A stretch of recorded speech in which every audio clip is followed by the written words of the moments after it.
Saudara, KIP Sabang mendata pemilih berkelanjutan. Di Sabang terjadi pengurangan. Berkurangnya angka pemilih pada kota Sabang itu diantaranya terdapat 39 orang meninggal dunia dalam 3 bulan ini.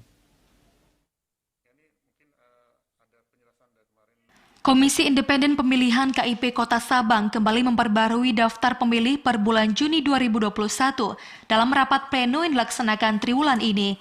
Angka pemilih di Sabang berkurang dari sebelumnya, yakni 25.515 per Februari 2021 menjadi 25.466 pemilih per Juni 2021. Dari data yang diterima, terdapat 69 angka pemilih yang meninggal dunia dalam masa pandemi ini dan 36 lainnya pindah domisili. Sedangkan penambahan hanya terjadi pada jumlah pemilih baru yakni sebanyak 26 orang. Menurut Ketua Divisi Perencanaan dan Data KIP Sabang, Bainah Salmiah, untuk rekapitulasi DPB periode Juni, data pemilih dengan KTP elektronik baru belum dapat diinput karena elemen datanya belum lengkap. Ia menambahkan ada sejumlah data pemilih yang sebenarnya terdapat di Disduk Capil setempat, namun masih terhalang regulasi untuk memasukkannya. Memang terjadi penurunan angka karena unsur data yang diterima untuk bulan Juni ini hanya data pemilih meninggal dunia dan pindah domisili. Sementara unsur data yang pemilih baru dan pemilih KTPL baru itu belum bisa kita masukkan karena unsur elemen data yang diperoleh dari Capil itu elemen datanya tidak lengkap.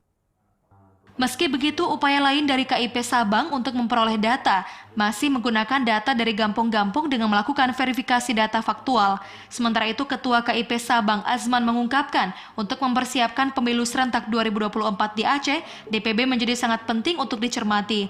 Untuk itu, ia berharap masyarakat dan parpol dapat andil memberi masukan pada rapat pleno selama penetapan DPB berlangsung.